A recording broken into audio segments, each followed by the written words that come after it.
Hey everyone.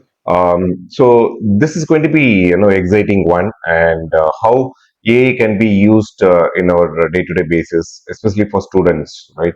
How effectively they can use that something is what we are going to see it in this video. Continuously, you stay back and a lot of interesting things that we'll be discussing. So first of all, I just want to start with what is AI? So it's nothing but it's data, right? So AI is data, and it's simply think about how this is going to teach the machines, and it's going to act smart like human, right?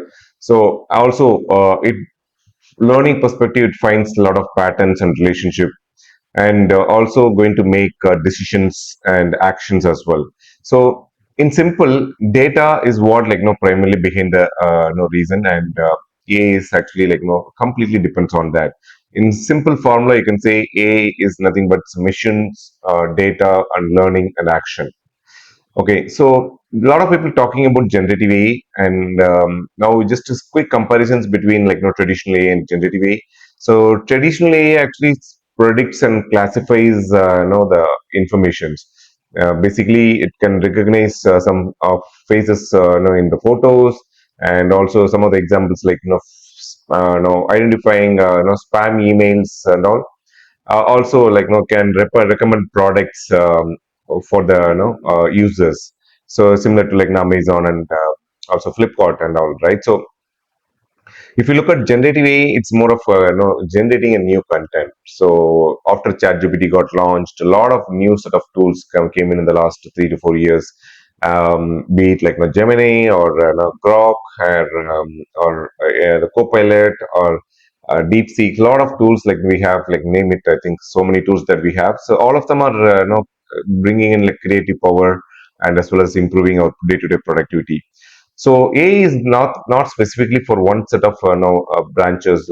So let's say people say that it's probably mainly for computer science students, or they probably say that it's mainly for IT students. It's not like that, because it's transforming every engineering branch. Similarly for arts and science as well. I've just taken some small concepts to explain about that. Mechanical engineering is primarily they use AI to do the predictive maintenance and preventing the breakdowns, all those things like costly breakdowns, you can put it that way, right? And it also helps to optimize performance as well. If you come across the electronics engineering, look at IoT systems, smart devices, all of them started using artificial intelligence. When it comes to civil engineering, it actually started using AI for smart city planning and construction safety monitoring and all those things. When it comes to electrical engineering, primarily energy grid optimizations using AI for efficient power distributions and renewable integrations.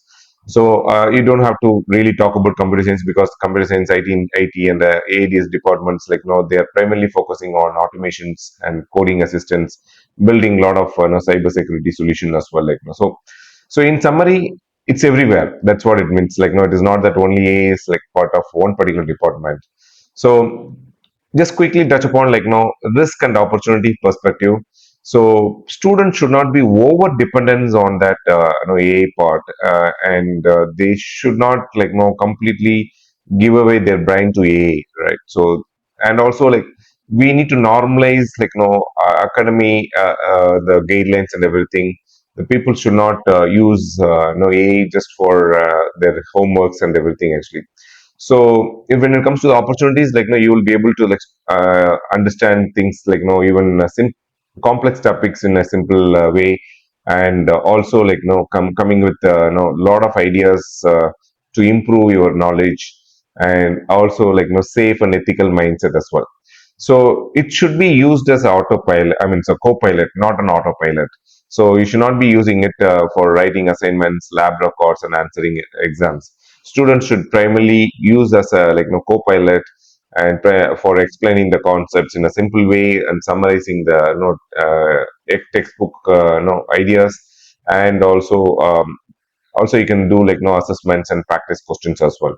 So in summary, AI is a study companion, not a replacement for thinking. So it's simple actually. It's as I said, it's a study companion. It's not a ghostwriter. So the most successful students are learning to use AI as primarily for as a thinking partner, not as a ghostwriter, or just yeah, ignoring the other aspects. So you should do the do's and don'ts of AI. So look at this, when it comes to the responsible AI, you have to look at all those things, whatever is listed on here. So we normally, when it's student perspective, you have to give the topic explaining in simple terms, and you should also give topics of to generate some practice questions and assessment aspects. And you can also use AI to create a study plan for that and act as a student assistants or study assistants. So these are all do's that you can focus on that. When it comes to don't, what academy especially focus on this trend. So students should not be using AI just for internal assessment. Students should not use for just solving their exam questions, and just to focusing on writing up lab records. So they have to use it for proper way of explaining things, not just getting the answers alone. So before learning and after learning, let's look at that. AI can help you to come up with a plan, and everything. That's before learning. When it comes to the learning, after learning, once you learn everything concepts, AI can help you to consolidate things, summarize it, and also you can also do the assessment and practice questions as well. But most importantly, you should not be using AI for your assessment purpose. Actually, say assessment means getting the answers through AI. So you should know clearly when exactly should use AI and all. So the golden rules of prompt, actually, right? So if you look at this slide, bad prompt is write my internal assessment answer, and when it comes to good prompt, you have to explain the topic in simple terms. So see the clear difference between these two prompts, right? The one says just answer me. The other says explain before answering me, explain the topic in a simple term so that I understand the concept in a proper way, right? So this is the difference between bad prompt versus good prompt, and ask for explanation, not the answers. So this one, if you look at is more of a customized study plan that you can create through AI. So we'll also see some samples on that at the end of this session. So you have to be a pilot, not the passenger. So when I say you have to be a pilot, means it's something you have to generate uh, plan, as well as review the plan, and as well as customize the plan, take ownership of driving the plan. Don't give everything to the AI. So don't act as a passenger. You should act as a pilot to drive the the whole thing, actually. So do always verify. Do not completely trust what AI is responding it. So whatever you are getting it as a response from ChatGPT, look at other models like Perplexity or Gemini or Grok, or whatever it is, and try to get some relevant information to validate that, and compare it, how things are coming up, and take the right input, and then see understand the ground reality to confirm that this is exactly what is coming from that particular source. So this is very important to understand that use AI as our personal study assistants. So how that can be used, and something we can discuss that, more of practical examples. Safe AI usage checklist is as also you have to use, from student mindset. I'm just jotted down these things, use AI before and after learning tasks, never during an exam or assessments. Ask why and how. Always that something you have to ask, why this is happening, how this is happening. So that is also have to be focused. Verify with textbooks and official course materials. So you should not depend on AI response, because AI can respond from any topics, and especially from the trained data source. But you never know whether the trained data source or your textbook is part of it, actually. So validate it, whatever it's coming up from the things. Treat AI as a starting point, not as a final word. Always customize AI outputs. That's very important, right? So never submit AI generated text, or whatever the submissions directly as your own work. This is plagiarisms. So you have to customize it, and and massage it on top of it, and submit your homeworks. So why this path is smarter or for your future, right? So You avoid the over dependence trap. Don't depend heavily on AI, and rather use it for critical thinking and problem solving skills. So bring in some discipline and also some effectiveness in study habits, right? So how to leverage AI ethically, improve your organizations. Similarly, for prepare for your career aspects, like use it for is your profession knowledge sharing, and as well as ethically and effectively, like how this can be shared across. So in summary, AI supports learning, not cheating, right? So that summarizes that. So turn artificial intelligence into your augmented intellect. So you have the playbook in hand. The choice is to see AI is as an autopilot, not as um, no, it's a experienced one. So you have to see that whether it's an autopilot or co-pilot. So co-pilot is going to help you to reach new heights. Autopilot will not.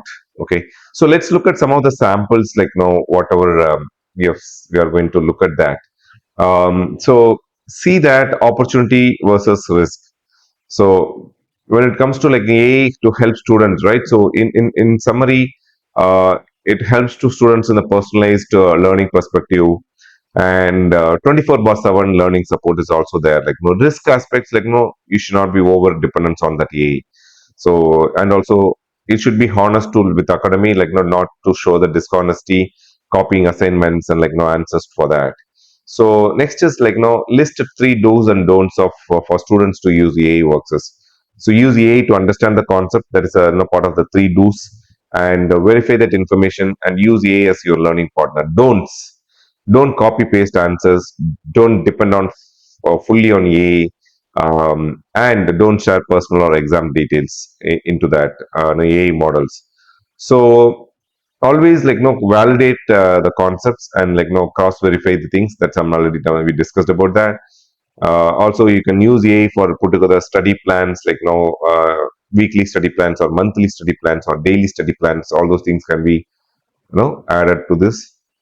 Um, already I think talked about like no, avoid over dependence, like no, because it actually will weaken your thinking skills, reduces your real understanding, and you will not able to like really perform well in that like no exams or assessments.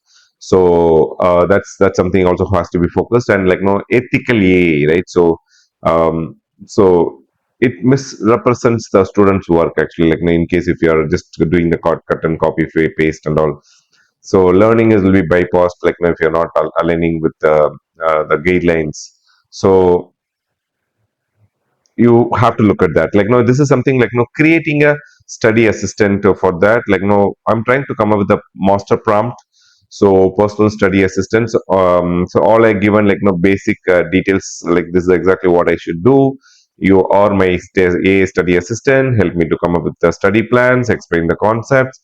Do not write no assignments or exam papers. Encourage me to think, verify information. So with that information, I created a master prompt. Like no, this you can use it like no for customize this, like for using it as your personalized assistance. I'll have one more video to like create a GPT for you, so that you can use this master prompt to like create um, personalized assistant for you. Okay, so yeah, this is a day wise plan that now you can focus on creating it. So with that note, all I'm going to say that, like going back to this, turn artificial intelligence into your no augmented intellect. So use it as like your enabler. uh, just don't depend like AI completely. So you have to validate like whether that it's giving the right information, biased one. So that's all. See you in the next video, and subscribe to this channel, like to learn a lot about how this can be leveraged effectively in students' life, and as well as like professional life. See you in the next video. Thank you. Bye.